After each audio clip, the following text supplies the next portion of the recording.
So that is the audio from the play where Jones drops back, screen pass, fumbles, looks like an incomplete pass at first, ball's rolling around, whistles blowing, players don't think it's a fumble, no one knows what's going on, and eventually a Redskin picks the ball up and it's called Redskin ball. We'll talk about that play in a little bit, but it's just another, early mistake the Giants have, another officiating gaffe. It's just indicative of what this season's been. We are the Three Angry Giant fans and a Jet fan. It's your host Scott, Giant Mike, Cardone, and Angry Jets fan Novak.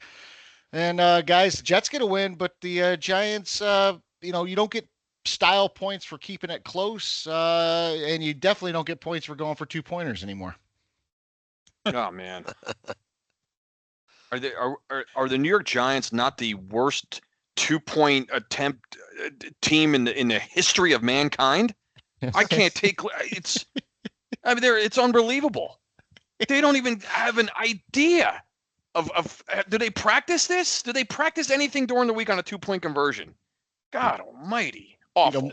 Mike's comment last week was, he talked about the averages and how the Giants, if you're at 20%, you're not going to make two of them or one of them to have a chance to win. And if you look at our 2-point conversions this season, I think we're 0 for 4 or 0 for 5. Yeah. And we're not even competitive. Like it's not even like we're getting to the one.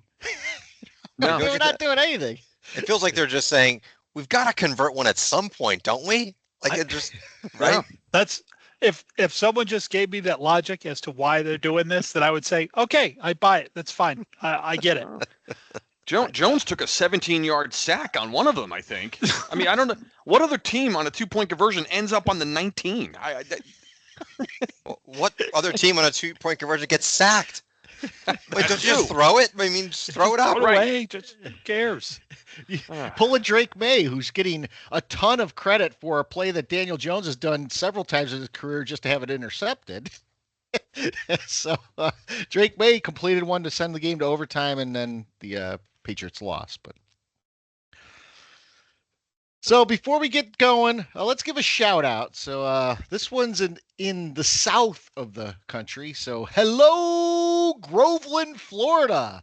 Population 18,505. It is part of the Orlando metro area, and it is the first dark sky community in the southeast. So the dark sky communities, they have ordinances in place that require responsible outdoor lighting that doesn't pollute the night sky.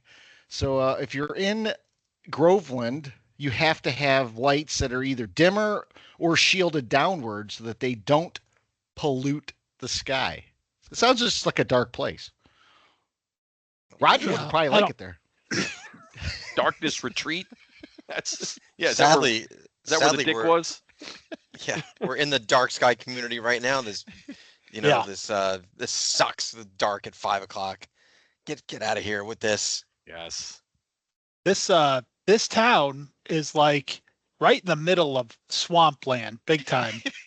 At least if I know my topography correctly here on this map. But man, I think you'd want some bright lights in the swamp. I wonder how many people get eaten by alligators in Groveland. I couldn't see them. I saw them coming. The dark sky got me.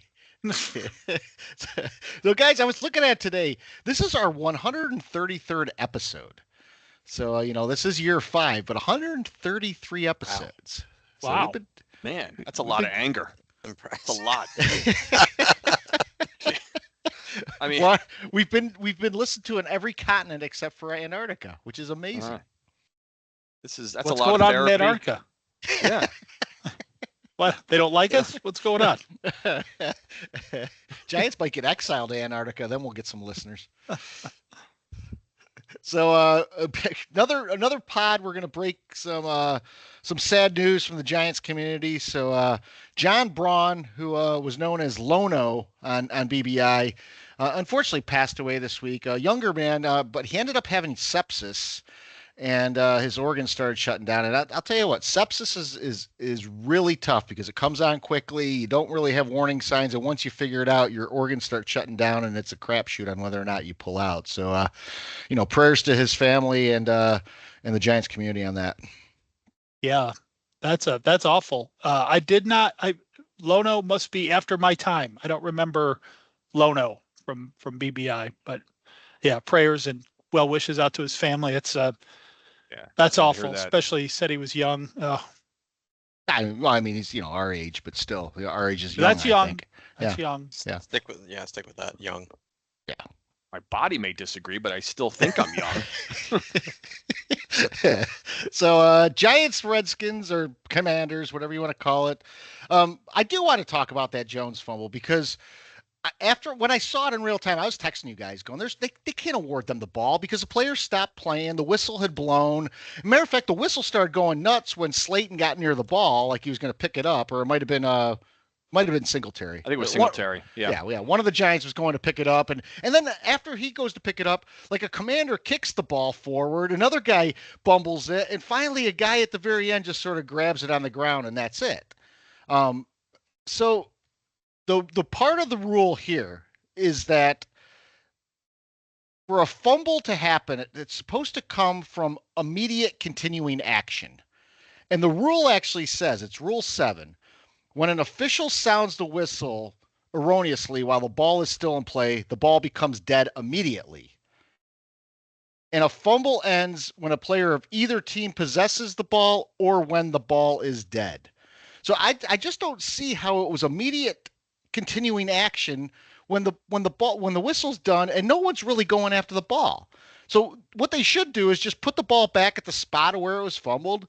Giants ball, next play. I don't understand how you award, not only do you award the team the ball, but then you gave them the ball way up at the 30-yard line. Mm-hmm. Yeah.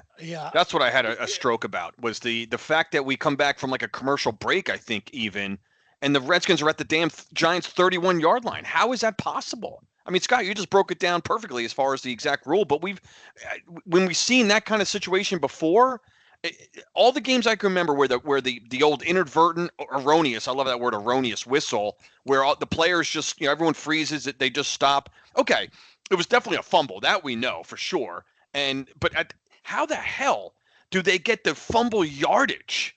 Is what drove me nuts on that call. And then of course they punch it in after that, down 7-0, and they're off. We're running to another show up, lose, go home type of game. Well, and Mike Pereira said something that was very, what I thought, disturbing. He said, the whistle doesn't matter.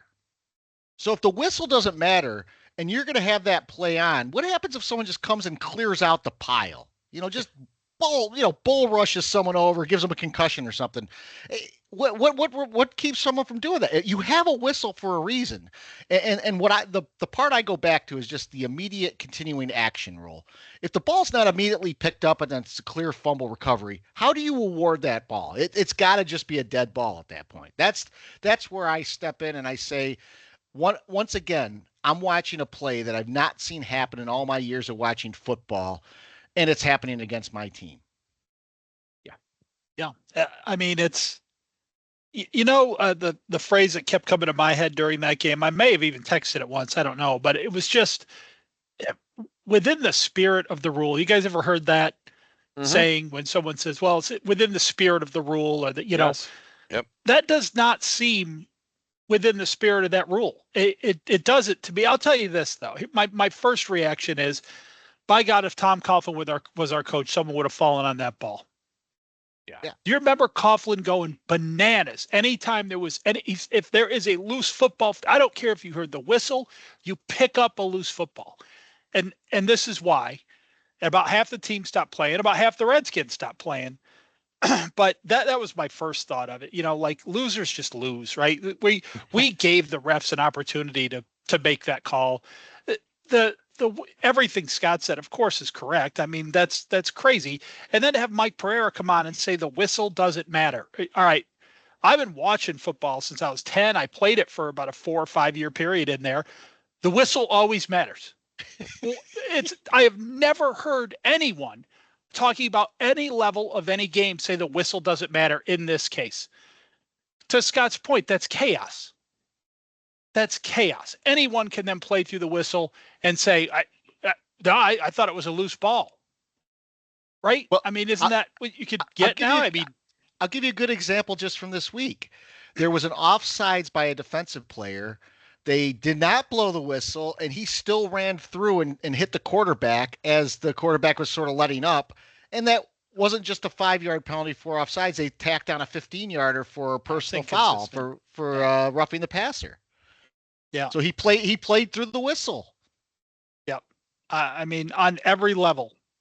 That's it. And Mike Pereira said that completely off the cuff. Like, of course, that's the rule. In this case, the whistle doesn't matter. And I was sort of stunned by that. I was still very mad at the Giants for not making more effort to get to the ball. But when Mike Pereira said that, I was like, wait a minute. When does the whistle not matter? Haven't we all grown up on the phrase, like, you play until you hear the whistle? Mhm. So that's, we all know, everyone's familiar with that. Every football fan knows that statement.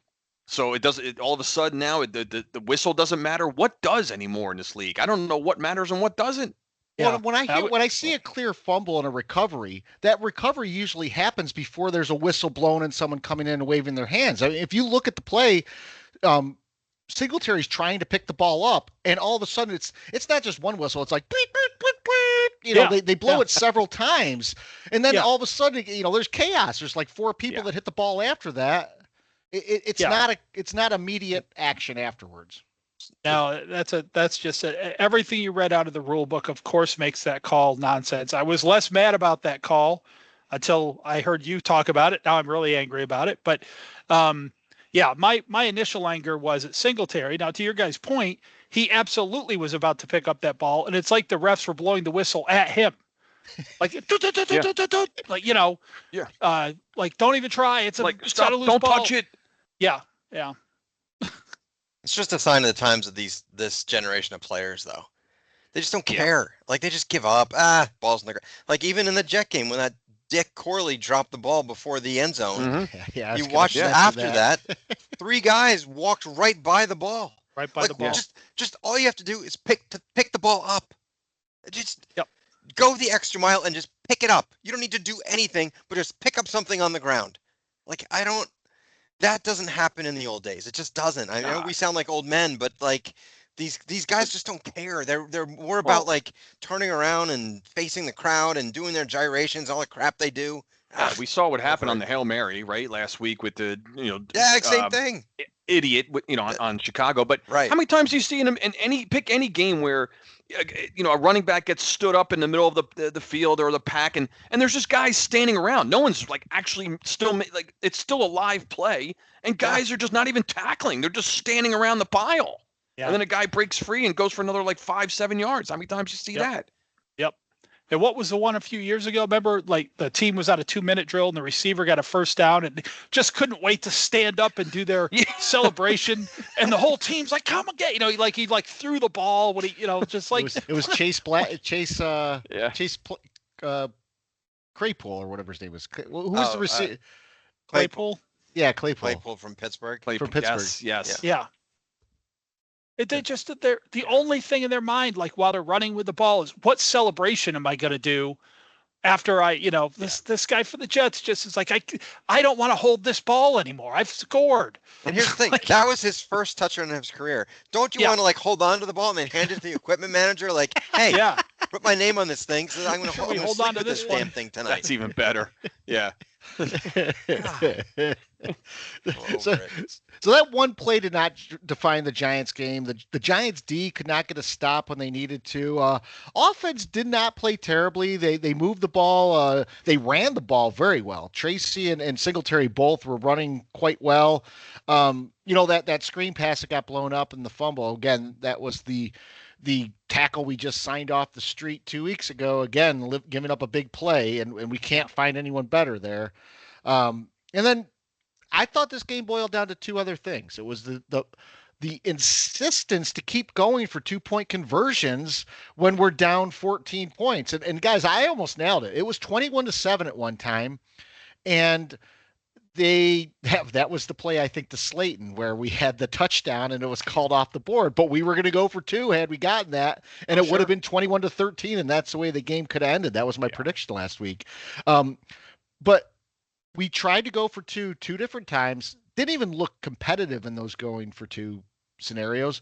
And then we had that ridiculous touchdown taken off the board by an offensive pass interference that was about as mild of a call as you could possibly make, and yet that flag is thrown after Robinson celebrating. Really, Robinson was laughing like he thought it was against, I think, the Commanders. Yeah.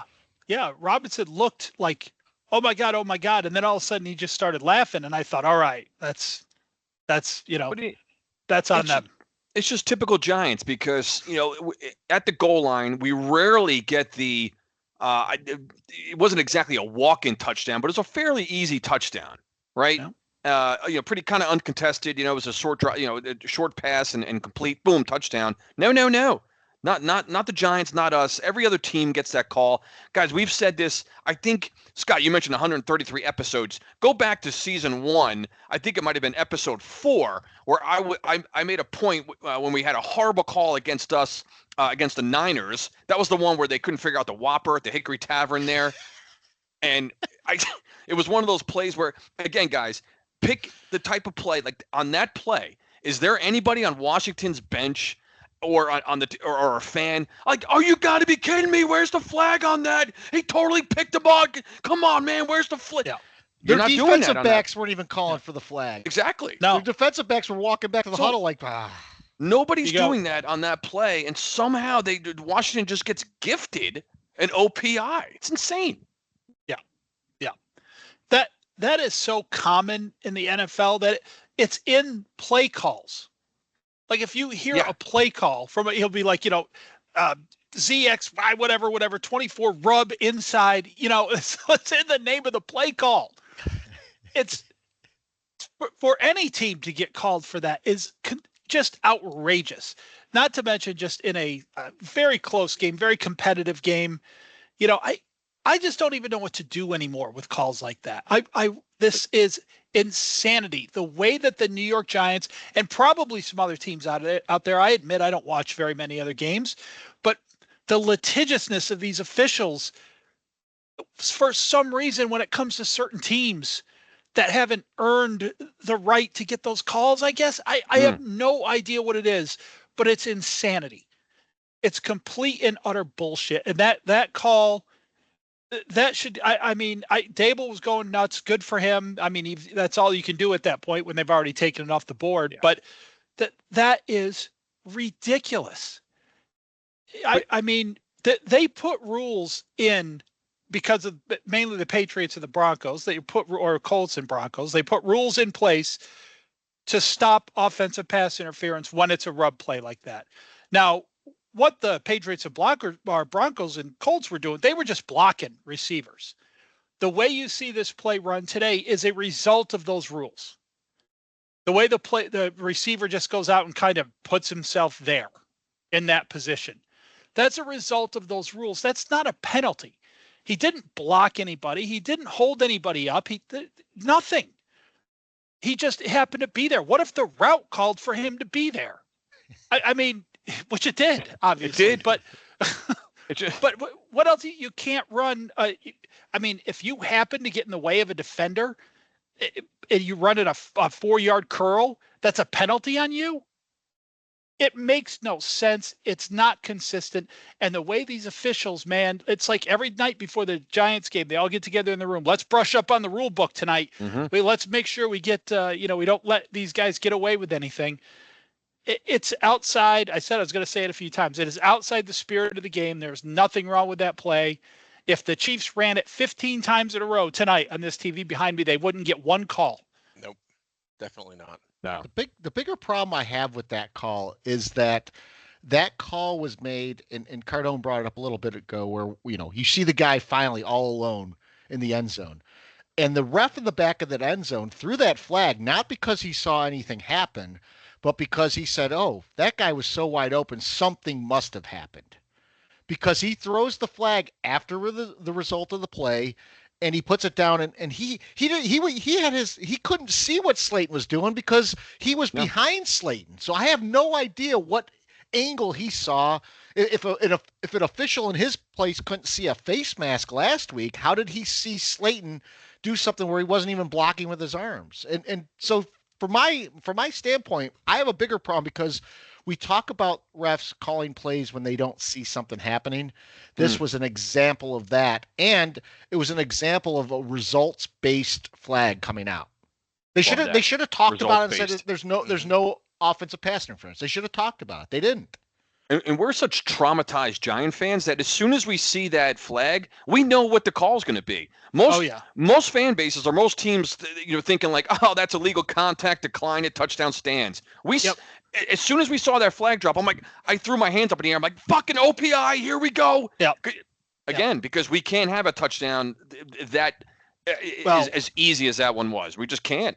Not allowed. You're right. We've never done it. So, it's the reason I knew that was an offensive flag immediately. It's the same thing, type of thing you're saying, Cardone, is because of when it came out.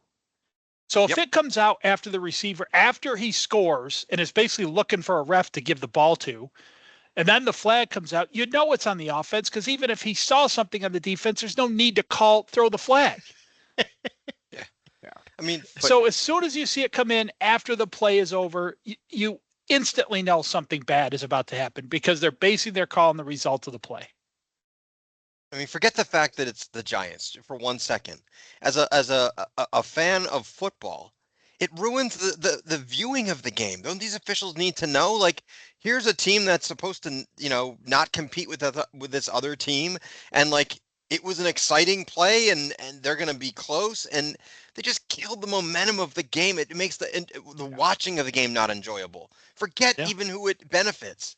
Like, and it's so many times with these officials. It's the same thing every fucking week, every game that you watch. They just kill the momentum of the enjoyment of the game itself. Well, time and again, we've heard the lackluster number of touchdowns that Daniel Jones has had or the Giants have had. And the Giants they have the second most touchdowns taken off the board this year due to penalty across the whole league. That's awesome. Who's got the first statistic? I can't remember who the first was. I want to say it was probably a good team. Browns. No, I think it was someone like Tampa Bay or Atlanta. It was someone pretty good. Okay, but Scott, I want to bring up a point. You mentioned a segment ago about that certain plays. I don't want to say turning point because this was like in the fourth quarter, but I want to bring up the fact that even after that ridiculous bullshit call, we still managed to score the touchdown on our next possession. Forget the 2-point conversion, which was a disaster, but we cut it to a 1-score game, 24-16. The crowd was trying to get back into it, and this is the one that drives me crazy, guys. On that next possession, the first 2 plays, we get Washington in a 3rd and 9 situation, and those are the plays right there in a 1-score game that we never, ever, ever get off the field. That defense, I mean, as good as the Giant defense has been, I mean, I don't even know if I want to oversell them that much because they've had sacks and some things. But really, what makes a good defense is when you absolutely have to get off the field on a 3rd down, especially when your offense just got you to a 1-score lead, 1-score game, and they can never get off the fucking field, guys. And that has been going on for what seems like a decade with this defense. Those are the plays, and Washington comes down, kicks the token field goal, and now you're back down by 11. Game over. That was 8 minutes and 37 seconds. I got the play right here in front of me on the play-by-play. They're at their own 36, and we can't get off the field. Yep. 3rd and 9, they do a little dump off to Eckler, and he runs wild. We haven't covered a screen in 50 years. Now, we blitzed on that, but here, what happens with the New York Giants is that, I mean, and this is probably what should happen, but guys, if God forbid, the Giants don't get home and get to the quarterback and make the sack, that play, it's going for 28 yards like it did with Eckler. Game was over. That's it. 27-16. Yeah, we got the other touchdown to Theo Johnson. That was a nice drive, nice catch. That to cut it to 5, but that was too late, too little, too late at the end of the game. Scott, Mike, and Novak, those plays with the Giants particularly are the ones that burn in my memory every time we lose a game like that, where we cut it to a 1-score game and we cannot ever give up the score after the score for our entire lives. Mm-hmm.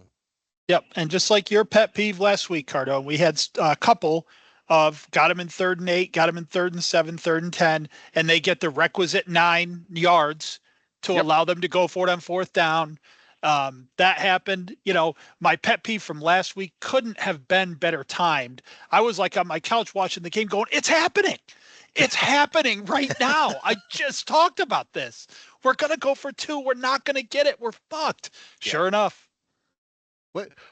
Why do you think we continue to go for 2? I mean, if you kick the extra point, at one point, if you kick the extra point, we would have been down 3 points. Mm-hmm. Analytics. But to Mike's point with the analytics last week, the analytics of a team that makes the 2-pointer 20% of the time still isn't good. Well, that was Daboll's answer. He was asked the question in the press conference, and he said analytics. That was his actual answer. That's but what needs to be factored into this is who the hell is the team running the play? Yeah. I mean, it's the Giants. You're not going to score on that. Stop it. That's like the scene from Robbie Benson in One-on-One. You can take your analytics and shove it up your ass with a red-hot poker. A red-hot poker. That's what you can do with those analytics. That's one of the great scenes, Cardone. Right?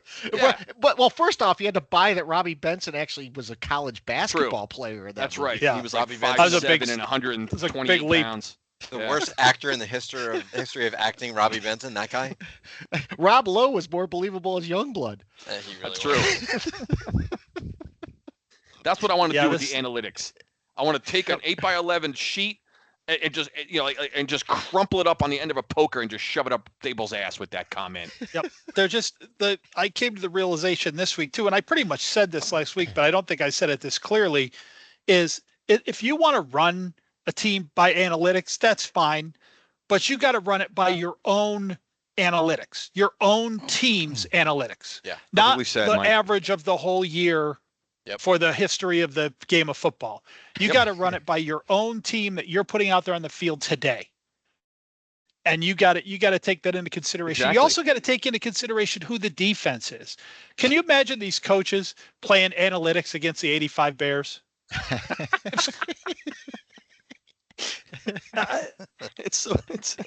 This has got to stop. It's got to stop. I hope the rest of the league keeps doing it, but it's got to stop with my team. This is ridiculous. You should literally be able to take a tablet and look at analytics. Like, do you have Patrick Mahomes? No. Do you have Andy Reid calling it? No. Do you have Travis? No. Answer: don't go for it. Okay, we're not going for it, guys. Punt it. Check the extra point. So on the flip side, we had a win in the Meadowlands. The Jets won on Thursday night.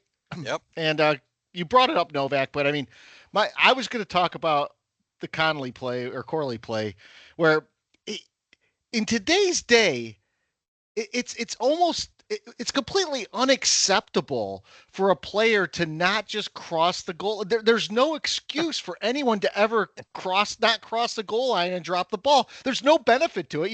It's not like you get extra points for dropping it as quickly as possible once you get in the end zone.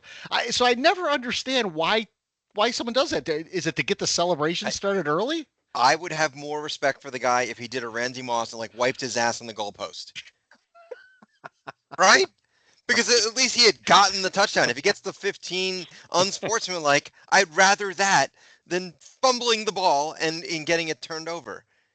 So, yeah, I mean, I was not watching the game at the time. I said in the pod last week, I will not watch them. I enjoyed Halloween night, and my phone is blowing up. Only the Jets. What the hell? What was that? And I'm like, what happened now? Oh, and no. Yeah. And I gave in, as I knew I would, and I watched the last 3 quarters. But, yeah, I mean, that was an embarrassment yet again. If it's not, eating boogers to 1 week, now it's dropping balls before you score. Mm-hmm. And who knows what this week is going to be the next time with the Jets. But all anyone's talking about is now, all of a sudden the Jets are back. They're not back. They won 1 game. They're 3-6. Stop it. They beat a depleted Houston team who had no business even being close in this game. On a Thursday night. No one plays well on Thursday night on the road. The Jets are not back. Stop it. They're just not. So I don't know what movie it is, but have you seen the reel that goes around with Bill Burr and Pete Davidson? You're betting on the Jets. Why? The Jets are coming back. The Jets are never coming back. They're not. Stop. And of course, I get on Garrett Wilson last week, and he makes an OBJ play, which incredible catch. Unbelievable. Like, oh my God, was that just insane? I can't believe he actually was given the touchdown, candidly. I didn't know the shin rule. I thought you had to have 2 feet down, but what do I know? They gave him the catch, which, hey, man, I was thrilled. It was a great catch. And I knew the shin rule because Amani Toomer in a game had the shin come down, and I was thinking to myself, oh, they're not going to call that, because we were the Giants, but we were the Giants when we were good. So I guess good teams get the calls. Yeah, well. Only discernible difference. They win a game on a miracle touchdown catch and against a depleted team with no offensive weapons who was just not ready to play on a Thursday night. Stop it. I'm not, like I said, I won't pick the Jets again this year, and I'm sticking to it. The one thing that came to mind in that game to me was you're going to start hearing some questions, and I think it's a factor of him having his weapons out right now, but CJ Stroud is going through what they call the sophomore slump. No doubt. He's not looked good. Yep. Nope. I wouldn't say he's looked terrible, but he's not elevating his team. Well, on top of the fact, he's probably upset because every NFL commentator's tongue bathing Jaden Daniels and forgotten about him in 1 year. And next year it'll be Shedeur Sanders, and Jaden Daniels going to experience the same thing. It's one thing after one rookie QB after the next. No one's talking about CJ Stroud anymore. All of a sudden, it's so annoying. I'm so sick of the NFL already. Yeah, old news. 1 year, and he's forgotten about. Give me a break. And people might as well. Some of the commentators last year might as well have just been saying future Hall of Famer CJ Stroud. Before any of the comments, because they had this guy so elevated, and I was one of them. I like the guy. I hope it's a sophomore slump. I like him, but yeah, we got to stop crowning people. We have to stop doing it. And I think you guys are dealing with that a little bit too. I mean, everyone's anointing Neighbors as the give him a gold jacket now. Now he's popping off on press conferences, blaming coaches, and he's calling out his players. He's yakking it up with Daniels in the middle of the game. Stop it. You're a rookie. That stuff doesn't happen. 15 years ago, no one's acting like this clown. Now, I'm not saying Neighbors is a clown. I don't want to say that. He's tremendously talented, but they better nip that in the bud now, because you do not want him start to go down the road of, I'm the greatest there is. I don't know what this team is doing. It's not my fault. Yep. I just complained about it with Aaron Rodgers 2 weeks ago. It's the same thing. Yeah, the craziest thing about Neighbors, I think through the first 3 games, he was the most targeted rookie wide receiver ever, or something along that line. And so you can't complain that you're not getting the looks. People are saying he was getting too exhausted by the end of games because they were using him too much. And now he's going, oh, you're not looking at me enough. So I agree with you completely, Novak. You got to nip it in the bud, because you can't let those things become, front and center. And on losing teams, those are the kind of things that happen. When he said on the press conference, I don't call the plays, I was like, uh-oh, that's not good. The head coach calls the fucking plays with the Giants. So, and they're going to let it go. Can you imagine him saying that to Parcells or one of these other coaches, or even Sean Payton? No one's doing that. Yeah. But nothing will be nipped in the bud. It doesn't, not in 2024. It's not the way it works. No, I don't think it doesn't. They won't do it. You're right. It will, nothing will change. But yeah, you mentioned Novak, something I was going to bring up. And again, I don't care. I know these guys are friends. Obviously, LSU, the connection. But Neighbors and Daniels yucking it up in a 1-score game, I think, in the fourth quarter, going to a TV timeout. It's just old school fans like us, man. It just burns our ass. And Sanchez, Mark Sanchez, who was the other half of the bozo, broadcasting team there with Chris Myers. What a gem of a broadcast that team that is. He mentioned it. He goes, "Hey man, we know the relationship is not. Save it to the end of the game, man. Just save it to the end of the game. You'll be doing that in 15 minutes. Just don't do it in the middle of the game. That just burns. And most people what's the big deal? They're buddies. It's not. I get it, but it's just shouldn't be part of the middle of a competitive NFL game until after the whistles Zeros on the clock and the whistle's done. Just save it. Plenty of players have played against each other that are real good friends on opposite sidelines in this league. How come that's the first time we've ever seen it? Mm-hmm. It's gross. It was horrible. It was gross. And then when Neighbors got shut down on that reverse where he tried to make more out of it than he should have, and that Malik or Daniels gets off the bench laughing at him, clapping, yelling, leak. Like, all right, this is not a buddy cop movie. Just stop it. It's awful. So bad. I'm not lethal weapon. I'm not built for this league anymore, man. No, I'm just not. I'm no. not even built. I'm not built for any of it. A fan. I'm just not. It's not my league. At this point, we're like turning down the volume, not watching during timeouts. Like, what are we just watching? Like the actual time in which our play, because the rest of the time just annoys the hell out of us. Yeah. Well, and this week's not going to be any different because the Giants go to Germany to play the Panthers in a game that's going to be just god awful for the German fans, but awful for the NFL, and much like the Halloween puns, there's going to be a ton of German puns there. Oh yeah. Oh God. Thank God it's not in October. That's all. If this game had been a week earlier, Oktoberfest and all that. I guarantee you there still will be an Oktoberfest pun. Oh yeah, they'll work one in. They won't be able to help themselves. The big question is, does Sir Purr have his passport updated? Damn it, Cardone, you beat me to it. I did. Good one. Sir Purr making the trip. Sir Purr making the trip. Yeah.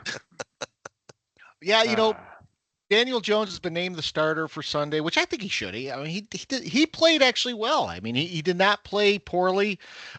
Bryce Young is getting a ton of credit for a game. I watched some of that Panthers Saints game, and I was flipping over there during the Giant game, and man, the Saints looked bad, which they fired their coach today, but the Panthers, I don't really know how they won that game. They were losing the entire game. At the end, they come down and they win. I don't see that happening against the Giants. We'll get to our predictions a little bit later, but I don't know what to make of this game.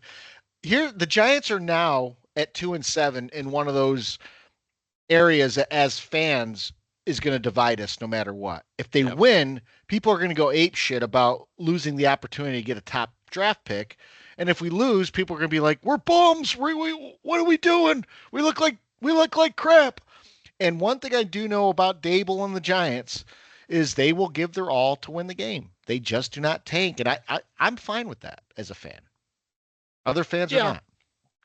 I've always been fine with that too. I mean, even if my head tells me, wouldn't it be cool to pick the top 2 or 3? When they're on the field, when they're out there playing, I can't abide by losing, which is a funny thing to say for a fan of a team that has only won like 17 games in the last decade. But I want them, no matter how ugly they play, no matter how terrible it is, I want them to find a way to pull it out at the end. The Panthers winning last week might be, who cares, right? But it might be actually a good thing for us. I don't know if they're thinking they're better than they are, but who cares? We're talking about 2-7 teams. I mean, this kind of thing doesn't matter. I know if we play as well and as hard as we played against Washington, we'll beat this team by double digits. Are we going to play like that? Who knows? It's week to week. If it's not official screwing us up, it's all of a sudden that we can't run the ball. If we're running the ball fine, then we can't protect Jones. If the offense is clicking, the defense is giving up points all over the field. There's going to be an Achilles heel that just moves around. Well, that goes to Novak's point last week, who said it perfectly. Novak, I remembered exactly what you said. You like the Giant, and this is exactly, as a Giant fan, I don't know how to answer that question. Like, what's wrong with the Giants, or what are they missing? I think you said that, like, they are an enigma. They're just a mind fuck and an enigma where they don't seem to look or be the worst team in the league. But they're not good at any one thing. They have a number of things go against them. A lot of times it seems like games are certain calls go against them, but then they also have an incredible way of beating themselves. Many times in a game, they make a number of plays, but then when they need the one big play, they never get it. They never get critical bounces. just deflections or turnovers or anything like that. It's wild. There's no. I'm talking about the intangible things. Like there's no blown coverages against the Giants. We talk about that one all the time, where the tight ends tiptoeing back in. We never get that. Yeah. So they orchestrate a great drive in a game that they never get touchdowns at home, and then they shit the bed with a 2-point conversion. 2-point conversions. Like the crowd was completely taken out of that game the second that 2-point conversion failed. One of the beats made that same point. I can't remember which one it was, Novak, but you had texted us during the game. You're like, the crowd's into it, and you completely deflated the crowd with that 2-point conversion, debacle. Yeah. And that I think it was Ralph Vecchiano or whatever. He said, that 2-point conversion, stop it. It's taking the wind out of the sails. It's a momentum killer. So instead of coming off a touchdown, you're now coming off of a failed play. Yeah. Well, I think a lot of times, again, analytics, these coaches, for some reason, and I watched a lot of I don't know if did you guys watch the Eagles-Jaguars game? Yeah, I'm going to get to a lot of that, but yeah. Because, again, and where I'm going with that, and the reason I brought that game up is because it's almost as if these coaches have no fucking clue, or they don't understand, well, wait a minute, if this play doesn't work, like let's think about the consequences. Same thing, whether it's going for field goals, going for 4-on-4 down, 2-point conversions, it's almost as if it's great when you get it, but then it's like a coach doesn't think through, well, wait a second, there is also the possibility and the other side of the equation, and if it doesn't work, what are the consequences going to be? Well, shit, now we're down by 8, guys. In the Giant game, you're right. It does. It's a deflating play that you're up, and then a second later you're back down. And I was thinking, man, who's at this game anyway? If you're a Giant fan, unless that's like your first home game you've ever been to. My brother's been selling his tickets the last couple games. I don't know who's going to these games if you're a Giant fan sitting up there at Met Death. My God. Are you that much more excited to be like, hey, we're only down 6, not 7. Right? I mean, is it that much better? Are you that much more pumped? Or 6? Or you want the shock, you want the crazy shock win or whatever, then go for the goddamn 2 to win the game. If you're down by 7, do it then. I get it. Daboll did that once before, I think one time against Tennessee in his very first game. And we haven't seen it since. Nope. We haven't had the opportunity since. Not very many. You know what worries me a bit about this trend is that Daboll does not seem to be learning from the mistakes.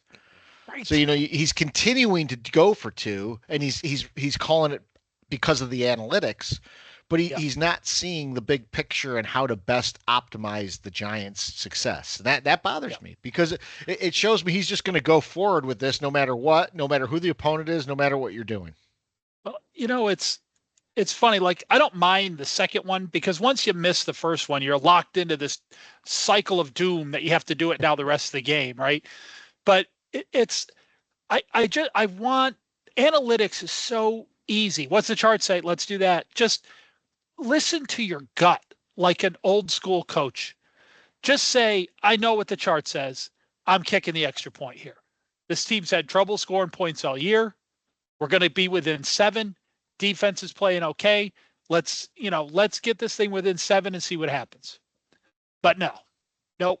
You immediately, because every Giant fan, to all your points about the being deflating, every Giant fan knew we weren't going to get a 2 to tie the game. Yep. Everyone knew. No, of course not.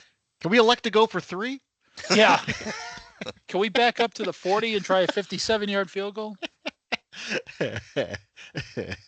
So, we're playing. By the way, Novak, scheduling change came out today. Yeah, I saw that. I think you might have seen this. So the Jets Colts was expected to be another primetime game for the Jets. God, it's been flexed back into the regular schedule.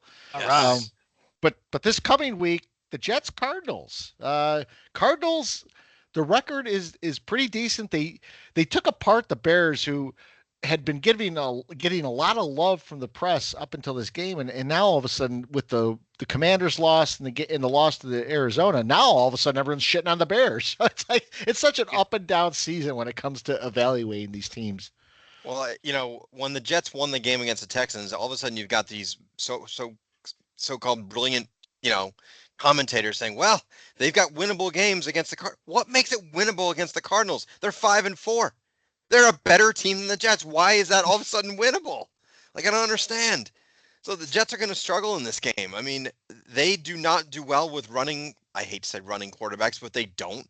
When a play breaks down, the Jets seem to just suck. So Kyler Murray, that's his strength. He's off script and he runs around and makes, these incredible throws. This is a disaster game for the Jets. It's the last team I want to play right now. I'd actually rather play the Bills next week after a big win like that than I would the Cardinals. This is the exact last team I want to play. A team we're not familiar with. It's not a good matchup with us. They're a little hot right now. No, I think this is a bad matchup. The Jets are, the Jets they don't tackle well. Their corners are injured. There's so many things about this game that scares the fuck out of me. I'm not feeling very positive about it, but then again, I refuse to be positive until they get back to 500 if they ever did. So is this game in Arizona? It is. Yes. Yep. You think if I would have done this, if I were the Cardinals coach, you think the Cardinals coach got in the locker room, got the players around him and said, the Bears are who we thought they were. And we didn't let him off the hook. Oh, you should have done that in the press conference. Speaking of Cardinals, a former Cardinal, who's looking like he's reverted back to his Cardinal days. D-Hop, have you seen this? Yeah, he's got like a 50-yard bomb and a touchdown. He looks like he's found the fountain of youth in Kansas City. God. Of course he has. Of course he has. God. Why not? So, Mike, I'm going to toss it to you for predictions. All right, predictions. So we had I told you last week when Scott picked the Jets, I said he's making a move. He's making a move, and he made his move. And Scott has tied Novak now for first place. They're both at 11-7. However, since Novak was there first, he will remain picking first today. Where are we, Mike? Are we one game back, I think? Or what? Yeah, we're both one game back. We're both Cardone and I are both 10-8 now. So not bad. I know we're hovering around 500. Jeez. Terrible. One Can't pick our own teams. One bad week away from being 500. Yeah. So I'll go Jets game first. I obviously gave it up a little bit there. This is another traditional, lay an egg game for the Jets. After getting the fans up, you get the fans that aren't exactly really following the team very well, believing again. The Jets cannot win this game. Cardinals are a better team. They don't match up well, like I said. The Jets are poorly coached. They're undisciplined. I got the Cardinals 25-17 over the Jets. Next game, which has to be the worst game of the year. I'm sorry. I know you guys are Giant fans. No doubt. This has got to be the most boring, ridiculous, gross. I mean, this is as bad as the game last week, which actually turned out to be a good game, the Patriots and the Titans. I don't know how I can pick the Panthers. I refuse to pick the Panthers, but this game is going to be boring and offensively challenged, set football back, all of the cliches that you want to put out there. I've got the Giants winning this 12-10. Now, our new second place person is Scott Cost. You guys made me feel like I was like on an outlier last week, and I'm like, holy shit, the Jets must be, nationally favored to lose this game. They were favored to win the game for Vegas. Yeah. So I was like, what am I? I'm not that crazy. So no, the Jets, Arizona. Look, what I saw from the Jets last week, it looked like Adams is starting to get more integrated into the offense. Wilson, they gave Wilson his passes. So, Rodgers wasn't just honed in on Adams, which I thought was a good development for them. I do think they have a shot in this game. With it being in Arizona, I don't think they're going to win. Arizona, they're pretty well balanced. They can run the ball pretty well. They're much like the Jets. These two teams are pretty much mirror images of one another. They have inconsistent quarterbacking going on right now. They have decent receivers and decent running backs. And to me, this one's a toss of the coin. I do think it's going to be a competitive game, and I think this one could go either way. But the Cardinals are going to win 24-20. And then in the Giants game, I'm going to disagree a bit with Novak here. This game on paper has the makings of the Giants-Jets game from last year. However, these teams when they get together. How is that disagreeing with me? No, it has the makings of that. But exactly what he was saying. But I'm gonna say is that I think this game is going to look a little different. I think there's going to be some offense. I think there's going to be some scoring. I think the Giants are going to win comfortably. Mike said he's got some Grey Goose in the house and he might break it out. And if the Giants have a Grey Goose game at all on the schedule this year, this is it. And I don't know if it's Grey Goose or if we'll be going Auf Wiedersehen by the end of the game and using all of our German puns at the Panthers are the worst team out there. But I see the Giants winning this game, and there's going to be some touchdowns. I think Neighbors is going to get 2 touchdowns in this game, and the Giants are going to win 28-14.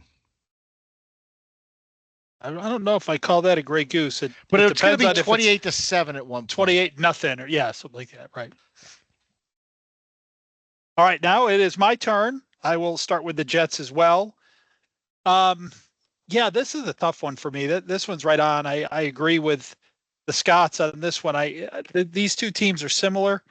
I just think when there's a game like this, it comes down to the wild card, right? And who's going to be a wild card? Kyler Murray seems like the kind of guy to be a wild card in the game, kind of go against the grain and not quite, just follow into what people expect all the time. So I'm going to say he makes some mistakes. The game is very close, but at the end of the day, Arizona wins this 24-23. Now the Giants game, I've been teasing this one for since the start of the season. I'm picking the Giants. Because I have to. You have to. Yeah. If you don't pick the Giants here, but let me give you guys some numbers. So the Giants, the Carolina Panthers are 29th out of 32 in points for. So 29 out of 32. I think the Giants are 32 out of 32, but the Panthers are 29 out of 32, and they just got rid of their best offensive weapon. Right. On defense, points against, they've given up the most points in the league. They are 32 of 32. The Panthers' strength of schedule, I don't know if you guys know this or not, but is the easiest in the league. The Panthers rank 32nd in ease of schedule. So they're 2-7 against a pretty easy schedule and just failing on both offense and defense all year. The Giants are not much better, but the Giants, as I said, are 32nd on offense, but they're going against the 32nd defense. So, something's got to give. And then for points against, the Giants are middle of the pack. Actually, they're way up at 15th, and we know what the Panthers are on offense, especially without Deontay Johnson, who they just get rid of. So I am going to pick. I'm so tempted to pick 5-3 here or 5-0, but I kind of agree with Scott. There's going to be enough bad play by both teams on both sides of the ball that there's going to be some points scored in this. But I do think the Giants go Grey Goose on this. They're going to get to 33. That probably entails a special team score or a defense score. But I'm going to say the Giants win this one 33-14. Can I give you one more stat, Mike? So This is the first game, I think, in the last 25. It might be 27. It's somewhere in that range where the Giants are actually favored. Think about that. The Giants are favored in Germany. Not only that, I think it's like 4.5, aren't they, Scott? What are they giving right now? I think it was 4 when I saw it today. It might have been 5. I didn't see 4.5, but it's think about that. It's the first time in 2 years that they've been favored in a game. That's an abomination. Yeah. The Giants' strength of schedule, by the way, is only 25th out of 32nd. So it's not like ours is that great either. But all right, Cardone. Yeah, the fact that I'll start with the Giants first, and the fact that the game is not at Met Death gives them a chance right there. So just the fact that it's not at that god awful stadium, the Giants have there's a chance they could win this game. And I'm living in Tank Town, guys, right now. So I am one of those fans that, like, if they're going to be, I don't want the 7th, 8th pick anymore. I want to be picking 1st, 2nd, 3rd, something like that. So, and this is the game where the Giants will fuck that up. They'll win the game. The Giants will win. So they'll win this game for no other reason than they just like I think they just don't have a choice to not to win it. So but I'm disagreeing with you guys in terms of points scored. I don't I think it's going to be a low scoring game. I see just a bumbling, stumbling kind of game. There's going to be turnovers by both teams. I don't see a high scoring game. I got the Giants in a squeaker. Really 17-13. So the Giants get their third win and somehow sneak by the Serper and the Panthers there over in Munich. And then, as far as the Jets, you know what? I mean, I hate to just flip a coin, which I was thinking about just doing before we came on tonight. I'm like, I don't know who the fuck's going to win this game, right? But Novak, I love your assessment there where calm down, everyone. The Jets aren't back in the playoff mix or not. That's like I can't stand when a team wins one game and they're back. Everyone just flops. like when Cam Newton came back in 2021 and against the Cardinals and had a rushing touchdown, and the camera picks him up by saying, "I'm back." You weren't back to anything, Cam, Mr. Newton, whatever it is. Just okay. Which, by the way, I want to bring up a fact. So we didn't. I wanted to mention this. Daniel Jones in the first half against the Redskins had more touchdowns than he did passing yards. 1-0.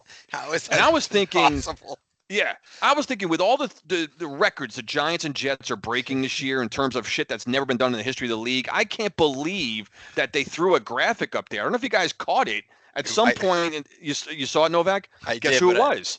It was Mr. If Eli gets two jackets, or if Eli gets a jacket, I deserve two. That asshole. It was Cam Newton in that fucking game that I just mentioned. I think it was Cam Newton. I think at no wait, it couldn't have been, because was he still with the whatever it was. Cam Newton was the last to do that like 3 years ago.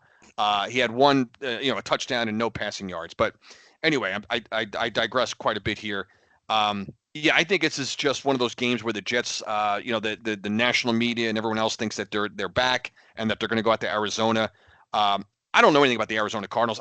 They're one of the teams I've probably watched the least. So to that point, Novak, the Jets don't know the Cardinals very well. I don't know the Cardinals very well, but somehow they're going to win this game 23-21 over the Jets. So there's not going to be scores on the Jets game, don't we? Yeah, close score. Yeah, we all have very similar scores. 25-17, 24-20, 24-23, 23-21. I want to go with I want to go opposite with you guys a little bit. I got to sneak my way back into the standings here on the pod, but I don't think it's going to be this week because this isn't the week to do it. This is not the week. Yeah. I can't. There's no way I can pick the Panthers to do, and it's too hard to pick the Jets out in Arizona. So give me I got the Cardinals and Giants. Looks like we're all the same. All right. So we'll see how we do. It's going to be no change, but tight race. I was flipping the channels the other day and I saw Rambo on. And by the way, it looks like it's filmed in the 60s these days with the way things have aged. But, John Rambo was there. And when he was in the rain and cold and in the depressing Northwest, it wasn't just, foes that suffered at his hand. His hair did too. If he killed a wolf or another animal, he used that pelt or he used the food for sustenance. But imagine if he put wolf fat into his mane. He'd have been a rugged uncle. Wolves and other, predators, they're admired for their fur, their thick, resilient fur. Be admired for yours. Get the flexible hold you would expect from the premier styling butter of Rugged Uncle. Breathe in the aroma as others breathe in your magnificent aura. Go to ruggeduncle.com today. Use code AngryFans for 20% off. I mean, if someone's listening to this, if you don't recognize the creativity that Scott brings to our advertisers, you are missing out on just incredible opportunity. So hit us up. We are advertising whores. We'll take anybody. No, I'm just kidding. But Scott does just an incredible job. Well done, Scott. That is great. Yeah. Great. They're trying to kick John Rambo out of town. He's unwanted. He's got greasy hair, and he's there to kick some ass and take names. Yes. Yeah. If he showed up with some rugged uncle in his hair, they probably would have gave him a police escort into town. Like, we want this guy in our town. Absolutely. No, our Go get vetting yourself process some rugged is very uncle. serious. Get yourself some rugged uncle is right. So around the league, Mike, you touched upon the Eagles game, or Chris did, I think. Here's the problem I have with the Eagles right now and Saquon. Everyone is shitting on the Giants for letting go of Saquon. No one's saying anything about the Bengals for getting rid of Joe Mixon or, the Titans for getting rid of Derrick Henry. It's all about Saquon. And Saquon did a Saquon thing. He jumped backwards, amazingly, apparently. That's making all the highlights. Then what does he do when the game's on the line? He slides to keep the clock running. Great move, Saquon, except you didn't get the first down. So while you kept the clock running and you slid, your team didn't convert on the third down, had to kick a field goal, gave the ball back to Jacksonville, and Jacksonville had a chance to win that game and really should have won that game, but Lawrence threw an interception. No one's talking about the boneheaded play by Saquon. They're just talking about the goddamn backwards leap that he did. What, by the way, that got him an extra 2 yards. Still was awesome. It was awesome, but Saquon's doing Saquon things. He does awesome things, and then he still has that mental error that he does, and I don't get it. He's in the MVP discussion though. There's no way you can't say sliding before getting a first down to keep yourself in bounds is not a Saquon move. That's pretty stupid. He does those things. What was it the game for us? What was he tried to slide but slid out of bounds or something? No, he was against the Jets and he went down for no apparent reason, and the Jets got an extra. The Jets were able to stop them and got the ball back and won the game. Yeah. Same thing. Like he had the clear path to the first down and he went down. I remember thinking, like, why did he just go down? But yeah, it's exactly. At the time, we probably laughed about it. We're like, ha ha ha. It doesn't matter. We've got this game at hand. That game was a mess. What I think will be interesting to see what happens in the next couple of weeks, what the Cowboys do, because Dak, the word out of Dallas is Dak is out for at least 4 games, maybe more. They were looking at his finger on the sideline on the Sunday ticket, and then next thing you know, it's his hamstring that's keeping him out. But with no Dak, I don't know what kind of a chance Dallas has. So does Dallas right now has a similar record to us? Do they tank? Do they go for it? What do they do? I mean, tank. Why wouldn't you? So they can get Shedeur Sanders and Deion Sanders as the coach. It's either them or Las Vegas, because you know what's happening. I mean, I don't even think they have to tank. Well, I'm looking at their next 3 games. They got some pretty, tough opponents. They got the Eagles, Texans, and then at Washington. And then, of course, they have a layup on Thanksgiving Day. Yeah, because they play us. Yeah. It's us. Hey. So we were talking about the next 3 are real opponents. We were talking about the officiating earlier. I did the check that I've been doing all year. 11 teams still in the league. So a third of the teams are averaging 9 flags a game. Damn. Wow. And when people talk about the flow of the games being disruptive, I still don't understand why the NFL is not stepping in and doing anything about this. And I'll tell you what, the inconsistencies that you see from week to week and crew to crew have to be maddening for these teams. Well, the one place that the NFL is stepping in, which is where I wanted to go when you talk about around the NFL, is they're apparently might fine Tom Brady. Did you see this? For actually saying that the guy that hit head-to-head hit shouldn't have been thrown out of the game. Really? Yeah, because he's a part owner of the Raiders and he can't be talking about the officiating. Then why is he calling games? Oh, God. Right. What are we doing? He can't call. He actually made a very good point. As a player, I do not believe, even though it's a rough hit head-to-head, absolutely should be 15-yard penalty. He should not get thrown out of the game. And I was like, finally, someone spoke up and agreed. And he's going to get crap for this? Why is he the number 1 commentator on the number 1 network? It's ridiculous. It doesn't bother the NFL at all. They don't think it's a problem that the owner of another team can't talk about the officials. Can't even talk about them. Mm-hmm. And he's the number 1 commentator. Like, what so are in we other doing? words, the NFL is fine with commentators never saying a thing about the officials. Never bring it up that the officials might have made a bad call. That's what they want. Apparently. That's That's incredible. That's got to, I mean, we've talked about this before with announcers and with officials. They should not answer to the NFL. That should be an independent group of people. 100%. Yeah. Especially him, who deserves the opportunity, the amount of money that he's making, and the career that he had. He should be able to say whatever he wants. He can't curse and all of that. But if his opinion is that the officiating is poor, let him say it. I don't care that he's a part owner of the Raiders. I could care less as a listener. What does it matter? Yep. Hey, they put NFL games on networks that like I don't have, like Peacock. Put one on HBO and let the guys curse. I'd sign up. That'd be fun. That'd be good. Great. I would love that day. If that day ever comes. Let's go down to sideline reporter Chris Cardone. This is fucking bullshit down here, Bob. Oh, what the fuck is that called? Don't you want to play with any fervor? What is wrong with you? Right. Instead of Siragusa eating a hot dog in the back, Carl's like, what the fuck is going on with these goddamn stadium? Siragusa, the only guy ever to like be standing in the back of the end zone. He just chimed in on the conversation. Like there was no technical director. He just spoke whenever he wanted to. Yeah, they never like. Let's go down to Tony. He just don't. Yeah. He would just start talking. Let's go down to Tony. I don't know if I agree with that, Troy. I actually would like Mike to do the sideline reporting in it so that they come off. Of course you dropped the ball. Of course you did. Malik, what do you have to say about that? Yeah. Is Siragusa dead, by the way? Yes, he is. He did die, yeah. He passed away? Jeez. Yeah. Yep. I took the air out of that. That was a good bit until I took the air out of it. Sorry. Wow. So, pet peeves. Well, you guys got anything else around the league first? No. All right. Pet peeves. The Chiefs are losing at the moment, 14-10. Yeah. It won't last. Yeah. No. Yeah, they'll, someone said, let's tune into the Chiefs game to see what flag wins them the game at the end.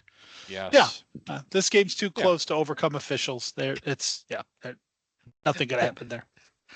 So, Mike, I'll start with you on pet peeves. Yeah, pet peeves. It's actually a good segue from what we were just talking about because I'm going to stay right up there in that booth for my pet peeve, and it's going to be a short one because we already kind of talked about it a little bit, but it's weighing so heavily on my mind. I still am going to keep it as my pet peeve. So, at first when they did the Mike Pereira and the other guys in the booth, like I really like that. I really thought that was a good add to the broadcast. I was good for it. They're useless now. They're absolutely useless. I mean, to Novak's point, this wasn't part of my pet peeve, but you're not allowed to talk about the officiating if you're in the booth. So why the fuck are they even there? What's their purpose there? Their purpose is solely to, on the most wretched call of all time, tell us why it wasn't so bad. And if you're looking at it, it's so tough for these guys. That's on the worst of the worst possible calls. Any other call, they just side with the call on the field. And they say something idiotic, like the whistle doesn't matter. And then even later on the Slayton interference call, they went to commercial, they come back, our rules guy says that was the right call. That's all they said. They didn't even talk to the rules guy. They just said, our guy said it's the right call, so everyone just shut up and we're going to all move on from it now. They serve no purpose. They're there to defend the officials on the field. We don't need that. Since the announcers aren't allowed to talk about the officials anyway, I'm not sure why we need them in there to explain rules that everyone already knows. We could do it with a graphic. Go back to here's the rules of overtime, which we got to see. Here's what happens when there's a safety. Now they bring Mike Pereira in to tell us that. Nobody doesn't know that. Get them out of the booth. They serve no purpose. And if you won't let the people in the booth, I mean, that should be a good discussion. You should hear from time to time. Wow, Mike, I don't know. I'm gonna have to disagree with you on that one. You sometimes do hear something like that, but they quickly get talked out of it. It's like there's a little piece in their ear, like, what? You watch it now. You're treading on thin ice over there. Get him out of there. There's no use for him. I would have loved to hear Pereira say on that play that was the fumble, instead of talking about the whistle, go, guys, I'm not sure that's immediate continuing action, there after 5 seconds of the ball rolling around. It would have been insightful to hear that take instead of me having to go look at the rule book on a Monday and say, well, wait a minute, this really sounds like from the rule standpoint, it was an incorrect ruling. Yeah, that's a great point, Scott. I mean, I would love to hear these guys be more technical about it. Well, like you did on this podcast, Rule 7 in the NFL rule book. This refers to Rule 7. And, explain why that's now the Redskins' ball instead of saying something insane like the whistle doesn't matter and then going on to the next play. It's so true. The whistle doesn't matter. That's the best synopsis you can come up with. Best assessment. Yeah. I would love a Q&A session where we could send questions into prayer. Of course, they'd never answer ours because my first question to any NFL official, if I ever have the displeasure to meet one, I'm going to say, why is there only offensive holding on first down and why is there only defensive holding on third down? That would be my first question. I just want to know why that is. If you tell me, well, we're not supposed to call it on the other downs unless it's blatant, well, that's great. That's all I need to hear. I just wanted an answer. That's all. Why is there offensive holding only on first down or touchdowns? Yes. Right. Touchdowns too. Touchdowns are the caveat. True. Yes. Yeah. Or if the runner scores. Caveat. Yes. So that's all I got. Yeah. Because Mike went that direction, I'm going to go next because mine dovetails really well into that. And mine is not just around the interpretation of the officiating, but it's also around the ambiguity around instant replay. Every game we hear about the eye in the sky. We hear about instant replay. We hear about all these things happening. We never know as fans when they're actually being implemented. Someone said in a game I was watching on Sunday, I think they buzzed them down and told them they had to make that change. Well, but then there's other times they don't make a change. So is there a guy not monitoring every game, or is there he's having a sandwich break or he goes for a bathroom break or something and something happens? He's like, oh yeah, well, that's okay. I just didn't catch that. When we were younger and replay first came in, and I don't think the wording has changed since then. Remember the word that was always used, incontrovertible. They would always say you need incontrovertible evidence to change the call. And they would use that actually as a crutch sometimes. Go, we couldn't see it. It's not incontrovertible. We can't change the call. But now it's flipped so far to the other side. It's the opinion of the guy under the hood looking at it. And a lot of times it differs completely from what we're seeing. I went to the Clemson Louisville game this weekend, which may have ended Clemson's season, by the way, as far as their hopes of making the playoffs. But Clemson recovered an onside kick, and the officials ruled that Louisville recovered the kick. So they're showing on the stands the replay, and you see a Clemson guy with the ball firmly in his hands, rolled over, and being touched by a Louisville player, and he's got the ball in his hands. And they come back from the review, and the guy goes, after review, Louisville ball. And, fans started raining water bottles on the field, similar to what Texas did the week before. So, this is another trend I don't like seeing happen, but it's a reaction because the officials screwed that call up so badly. In the NFL, you see that on a weekly basis where they go under the hood and they say something. Even the announcers are like, "Oh yeah, they're gonna give the ball here to Minnesota," and then they come out and they go, "Detroit's ball, 1st and 10." And you're like, "Whoa!" And they like, to Mike's point, they just brush right by it. They're like, "Oh yeah, well, you know what? They saw something there that we didn't see. All right, 1st down." And no one dwells on it. And we talked last week about holding officials accountable from a punishment standpoint. I'm not saying punishment, firing or anything like that, but you should take postseason games away. You should have some sort of remedy for when a guy really screws up a call that has an impact on the end of the game, because it happens weekly. Every week, some team is impacted by a call to the point where you can say that legitimately lost the game for them. No doubt. Agreed. Yeah. Yep. Pretty much every game. I just want to see some inconsistency with this eye in the sky. If you're going to have this eye in the sky, let us know what the parameters are of when you can use it. So can you call a face mask on the Cowboys when they grab Bellinger's face mask, or is that off limits? Can you change the spot of a ball? Because they seem like they came back and they called at least one of the spots on the Giants okay after going to the eye in the sky. after marking it short. And I saw, I think it was a Seattle game. They changed a couple calls in that game, and it's like, okay, you're using it now, but when aren't you using it? I just want some clarity around it. Yeah. If you're right about that, which I don't know if you are, that they don't have that at every game, then don't have it. You got to have that at every game. And I'm not saying they don't. I don't know. But if they don't, then you can't have it at all. You can't let just certain teams benefit from things like that. The the spot that they fixed for the Giants, I mean, we were going off on text about that because when is that play not just waved on for the first down these days? I mean, are you kidding me that they're going to spot that where they spot that? I mean, that was a clear first down. Yeah, I'll tell you, I get this in. I missed it earlier, but you know what sent me into a blind rage was after the Slayton touchdown or the Slayton play called Wandale's touchdown back. Did you guys catch Mark Sanchez going, well, the Redskins had one taken off the board earlier too, so we're even now. The Redskins was a holding face mask at the point of attack of the runner. That's not even comparable. Anyway. No. So Novak, pet peeve? Yeah. First, I want to start out by doubling down on kudos that Cardone brought up last week to his son, which has got to be the greatest line of the year. That Cardone loves to hate the things he loves, which is just when you really think about it, it's a really freaking funny line for someone to just come up with that. So kudos to Cole. But I'm gonna say that for me, if someone were to say that to me, I love to hate the things everyone loves. It's a little different. I love that.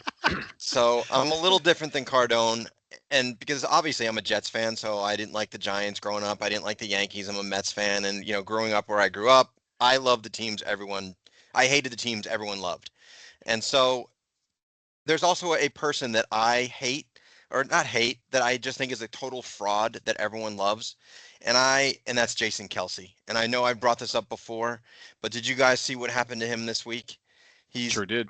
He's at Penn State, carrying around a 12-pack of beer with his goofy fucking hat and beard, acting like he's some frat boy, trying to play off this fraud personality that he's really not when he's a celebrity now and he's with Taylor Swift. He's on 3,000 commercials. And I don't condone what the kid said to him. I really don't, because he shouldn't have said it. It was wrong.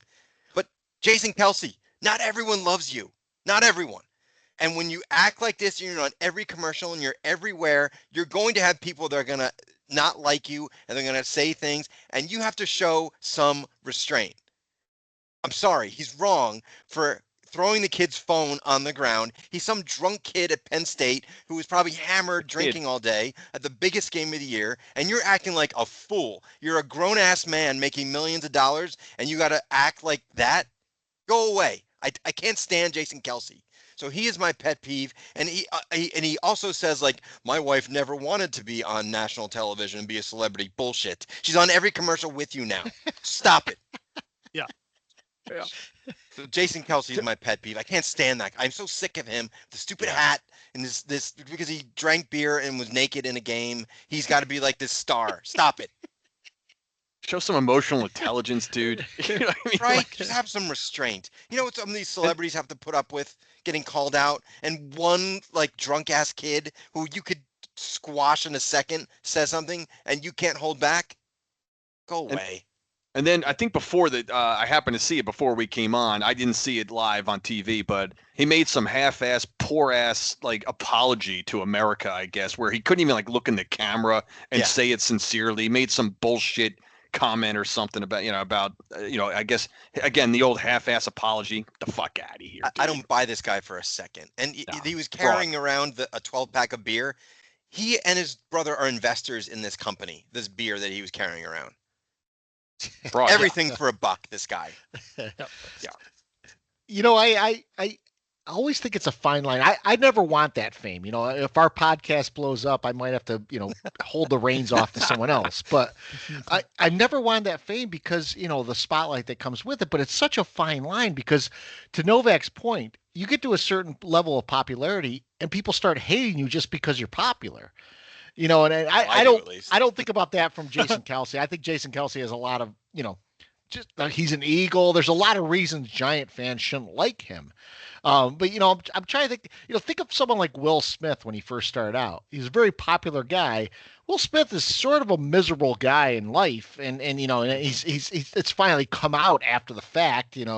Whether he's in a sham marriage or he's a Scientologist or whatever it is, he gets all pissy with people now, and that career arc is sort of moved down. But if you go back probably 12 years ago, Will Smith is one of the top grossing box office stars in the United States. Yep. And so it's one of those things where you're walking that fine line between popularity and hate. Yep. Yeah. Are we gonna? I'll take the call from Will Smith's lawyer if that comes in. Do I have to get his name out of my mouth? He's gonna want you to get his name out of your mouth. He's already requested that. I'll just have to take the clear test. So, Cardone, pet peeve? Yeah, man, mine is with the this complacency and just apathy that the Giants ownership and front office is showing, with the fact that we're sitting here at 2-7 for like the sixth time in out of the last 8 years or whatever, some bullshit it is, that we're eliminated by Halloween yet again, sitting at 2-7, and I have to look today to see the New Orleans, the 2-7 New Orleans Saints fired their head coach Dennis Allen today, who, by the way, like, they were missing their star quarterback Derek Carr for 3 of those games. So the Saints started out 2-0, looking great, and then they go on to lose 7 in a row. And someone in the Saints organization said, we're not putting up with this bullshit, even with the fact that they've had a backup quarterback for 3 of those games. And then so they go and fire their head coach. And then on the other side of the coast, you got the Las Vegas Raiders, who they're not expected. They have no aspirations this year to do anything or be competitive, not to my knowledge or understanding. I don't recall the Raiders having to being in anyone's pick to do anything. They fired 3 people today: their offensive coordinator, and then they also fired their offensive line coach and their quarterbacks coach. Now, I'm not suggesting the Giants need to fire like a head coach or even a coordinator, but for God's sakes, fire fucking anybody. I think I've had the same exact pet peeve. I know I've said this before, whether it was last year or the year before. Pick a year, probably not 2022 because that was our miracle year. But I know I've been saying this, like, somebody's head has to get axed somewhere, just to show the fan base, to show that this front, the ownership and these people, Mara and whoever's in charge of making these decisions, like fire, strength and conditioning coach or somebody, or the Giants fired the right guards coach today.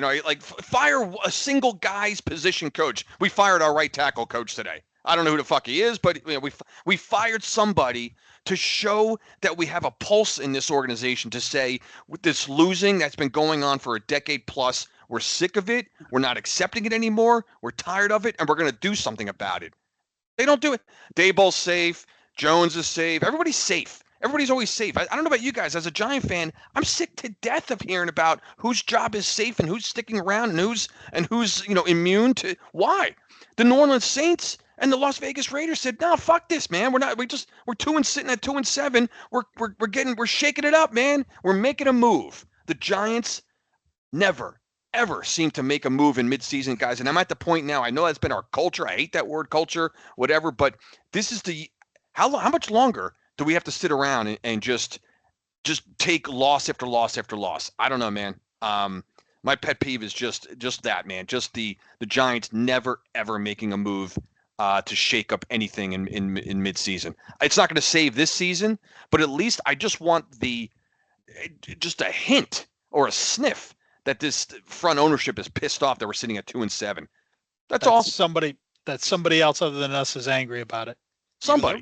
I remember Even the your ridiculous rants. Jets fired their coach. Yeah. Saleh, he got canned.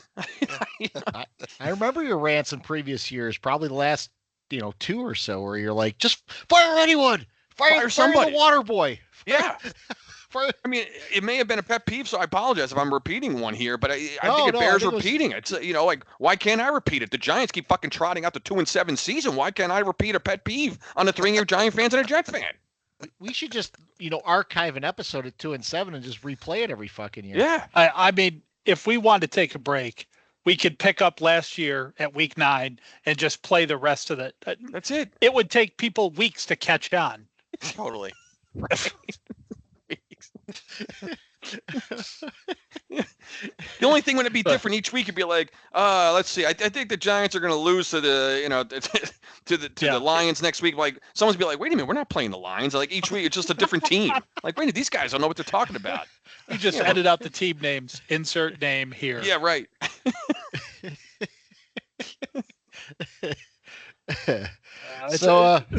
Someone should, the person responsible for us having to sign a guy off the street to start at left tackle when our left tackle, who's very good but has had injuries in the past, should be fired.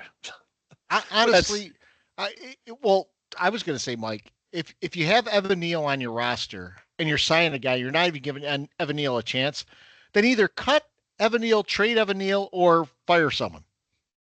Yeah, something's got to happen within that whole scenario. If you want to fire the offensive line coach, and I think he's a pretty good one, but you can't get someone coached up to play in an NFL game when you have a roster of college kid draft picks. We can't find someone to plug in there. We have a number 7 overall pick who can't get on the field. I mean, that's in it with again now one of the worst offensive lines in the country after Thomas goes down, and we can't field a team. But it's not like the guy who's playing is like playing decently even. No, he's playing awful. Historically poor. Yeah. You know what? Speaking of Thomas going down, isn't it classic? So Hubbard, right? The guy's filling in left tackle. Chris Hubbard, some loser. The Jones fumble on the second drive, like we're running it. Tracy's, we're getting chunks of yards. The first play action we do where Jones wasn't even finished dropping back, and he's wearing a defender. Yeah. And it has to be the guy who, like, it has to be our second string Hubbard guy filling in for Thomas. Isn't it amazing how, like, we can't ever have that guy come in and be like, by the way, Chris Hubbard quietly had a dominating game at left tackle. You didn't, Jones didn't feel a single sniff from his his left. Never happens. The first drop back on a play action, he's getting fucking dunked back there. Ball's coming out, and there's Hubbard running around with his back to the play. That's another good point over the years. Like, no, when we're running a screen pass, nobody buys it. When we're running play action, nobody buys it. But we can't trick anybody. It's, nobody buys anything we're doing. That might be on Jones, actually, what I think about. I don't know. Who knows? And it's so funny. Go ahead, Novak. No, I was going to say, it's funny watching the Giants couple of plays when Jones is like on the ground and like a couple of giant like offensive linemen are like staring down and I'm like, sorry, man. Like, big fat guys like, oh, sorry. Just like, you honestly put one of those blocking dummies out there at left tackle. That would give more resistance to the defensive end. Just make him beat something. I don't care if it's an inanimate object. Just don't let him just run in and hit Jones on the blind side. Something more has got to be going on with Evan Neal, by the way. There's an injury. There's something we don't know about. I agree with that. There's something going on there. So we do have a couple questions from Peacock. One of them I think we've probably addressed, but we might tackle it from a different angle. But his first one, he asks, is the in-game announcing at an all-time low? It's really hard to watch games and listen to these announcers. I thought about this. Tony Romo has been propped up as being, what CBS's top guy or whatever. He's had a couple of really bad times. Like when I've seen him, like 2 weeks ago, there was a 4th and 3 from someone's own 22. And he's like, do you go for it here? No, you don't go for it here. And then he goes, well, I might go for it here. And I'm like, are you really going to go for a 4th and 3 from your own 22? And then I think he was doing a game. Was he doing the Panthers? Oh, no, he's doing the Broncos Ravens game, right? Is that who they played? Yes. I think so. And Bo Nix is running around. He's like, blow the whistle, blow the whistle, blow the whistle, as he's not throwing the ball away. And I've just gotten to the point now where most of these announcers really just Collinsworth is useless for the most part. All these guys are pretty bad. I tend to actually like Tom Brady. He might be one of my favorite ones. I like Brady too. That was going to be my Brady. comment on this. I was going to say I actually do like Brady, and I hate Brady, but I like him as a commentator. So do I. People for a while were saying Greg Olson was so good. I don't like Greg Olson. I think he's not good at all. No, I can't stand Sanchez is horrible. Jonathan Vilma's horrible. I agree. Yeah, Olson's a little boring to me. I don't know. He is. Yeah. I agree with Peacock here. It does take a little bit away from the games. If I'm not watching Kevin Harlan, I'm not too enthused. Did you hear Sanchez's analogy he used in the Giant game? He's like, Jones has got to flush that play just like you did as a kid when you flushed your goldfish down the toilet. Yeah, he did. Like, what are you talking about, dude? What? Yeah, I heard that. It's so bad. I mean, I should not be. I'm sure we all go through this, and millions of fans across the country do. But I should not be able to have to correct the announcers, which I do consistently all game. All the time. It's not 3rd and 1, douchebag. It's 1st and 10. Like, like all game. Oh, here goes the Giants on this big 3rd down. It's 1st down. All game. They just get little stuff wrong consistently. And of course, we go back to Vilma, man, a few years ago with the uncharacteristic drop from Evan Ingram. I mean, they're not doing their homework. They don't really know the rules that well. That's probably why they got the douche in the box with them. Oh, what's the call? So so many of them are former players of the game. Like, they can't be better than this. Honestly, you can't be a little bit better than this. And you get somebody like Brady in, or Romo when he first came in, and it's kind of fresh and it's a little different. But, the NFL is going to come down on Brady this week for questioning officiating. They're going to mute him down, dumb him down to be just like everyone else. It really is depressing. Peacock's all over that. That's good call, Peacock. Yeah. And then he also asks in the second question, which I think we touched upon earlier, but any other comments here would probably be okay. He said, is bad officiating ruining the game we love? And he actually called out the inconsistencies of that play where Slayton's called for offensive pass interference, and in the Cowboy 49er game where the 49er guy clearly just runs into a Cowboy. There's 2 flags that are thrown on the ground. They end up picking those up and letting Kittle's touchdown stand on National Tight Ends Day. So I have thought officiating is the number one concern for the NFL, but the NFL doesn't seem to think it's a concern. It's a massive concern. Mm-hmm. There's no doubt. It's going in the wrong direction. There doesn't seem to be any end to it. It's a bad trend for the NFL, and don't know how to fix it. Mahomes just did another one of his flip plays like this, and now he's limping because he came down awkwardly on his leg. So it'll be interesting to see what happens here. He's being helped off. He may have tore his ACL the way it looked. Oh, that would be great. It's a non-contact play, and he was doing one of those where he's being cute and flipping the ball forward, and it's a touchdown, but his leg clearly buckles. I shouldn't say that. I don't want him to tear his ACL, but I do want him to be out for the rest of the year. I do think he is. Oh, he is. Oh my gosh, you're right. Yeah. Oh, yeah. That is not good. That is not good. That didn't look good. No, that did not look good. He is in big trouble. He tweaked his ankle. He'll be back. Oh my God! No, that was a knee. He'll be fine. That was. What I've heard with lower leg injuries, you just give a guy smelling salts and he recovers. Yeah. Yeah, he'll certainly be back out the next. Yeah, he'll be out pretty soon. No, I agree. That did not look good. It did not. All right, back. What was the question? Yeah, I don't remember where we were. Is officiating ruining the game we love? Oh yeah. I think officiating is a part of what's ruining the game we love. I think we talk about all the other things surrounding it that are ruining the game. From the poor coaching to these players that don't give a crap to the bad commentators to the poor scheduling to the stupid international. I mean, can we go on and on and on for like another hour about all the things? I think officiating is a big part, but there's a million things that are ruining the game we love. Yeah, analytics is on the list. And that's in there. FanDuel, betting, gambling. Yeah. What worries me about the NFL is that I don't think they recognize or care. If they do recognize, they don't care that officiating's bad. It's almost like they just say, okay, fans will accept it as part of the game. Yeah. The NFL is a political party right now. That's they tell you what's awful is great. They expect you to just believe everything they say because they say it. The biggest thing in advertising is if you ever notice this on a commercial, the biggest thing they talk about with whatever specific product it is, that's that product's biggest problem. Yep. That they want to gaslight you into thinking, well, that's the best for this or that. That's exactly what the NFL's doing. Why else do you put out a commercial that says AWS creates the perfect schedule when anybody with half a brain can say this schedule sucks? Mm-hmm. I mean, why put that out there?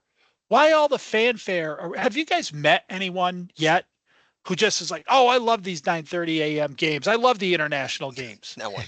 No, not one person. No. Not a single person, and nobody ever will. And everyone you talk to who's even a medium level football fans hates Thursday night football, hates Sunday night football. Unless their team is on it, it's awful. And it's going down the drain, and officiating is a huge part of it. Because you'll never convince me that the NFL doesn't use officiating in this league, not to alter outcomes. I'm not going to go all the way there, but to tip the scale sometimes. Mm-hmm. You just won't convince me of it. And until they do what Scott said in the past, which is, hey, let's back this down. We're aiming for 5 penalties a game, only call the things that are obvious and affect plays. And then also get rid of this procedural crap that doesn't matter. It just doesn't matter. What I think's funny, Mike, they're trying go ahead. Is that they've gone away, like they've loosened the requirements for a false start. Like they're letting the tackles move early. Yeah. They're saying, okay, it's fine if you move early, but if that lineman's 2 yards downfield, we're going to call it. They've completely just move the goalposts. I still don't get when guys move early, that is a clear foul. It's one of those things, just it should be automatic. It was when we were younger. If a guy even flinched. And now you have linemen that are in their stance and they look backwards and they're allowed to do that. I never remember that being a thing when we were younger. No. So you have this happen, but yet they're being very strict on other things. And they always claim, like I hear a lot of people say that, well, the NFL knows they got you guys. Like the hardcore fans are coming back always. The NFL knows they got you. They're trying to draw in the casual fan, right? That's what they're trying to do. But this officiating is not the way to do it. These games suck. The flow is broken. Nobody, bad football, man. Yeah. Anyone casually cheering for their team doesn't understand why that flag is thrown on Slayton. They don't get that, because nobody does. But it doesn't make any, unless you're cheering for the Redskins. That's one of the worst calls you've ever seen. Yep. By the way, Mahomes is jogging on the sideline like nothing's wrong. Oh, he's perfectly fine. Yeah, he's perfectly fine. His ACL is made of steel. Little drama. He get helped off the field. When they talk to him, he might be talking like a horse, but he's okay.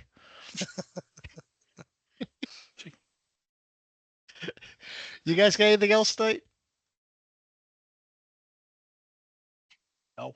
All right. So we'll be back. We're gonna go to Mike's house this weekend and watch the brunch and in the German game. So last time we did that, the Giants pulled out a big win against the Dick and Green Bay. So we'll see if we can get back to that. That was, if you guys remember, I'll have to look up the score of that one, but that was almost a Grey Goose game. The Giants were on the edge of breaking that wide open, and then Green Bay scored a late touchdown, made the score look closer than it was. But yeah. And if you remember, Green Bay was supposed to win that game comfortably. So yes, at the time. Yeah. Yep. That was our one magic year we've had in the last 12. If he were in this game, would he be the kielbasa?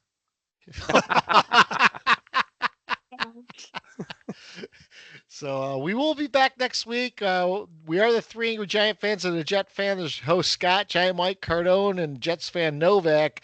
When we come back, we're going to break down the Giants Panthers game, but also the Jets Cards game. So come back next week. It'll be episode 104, I guess, right?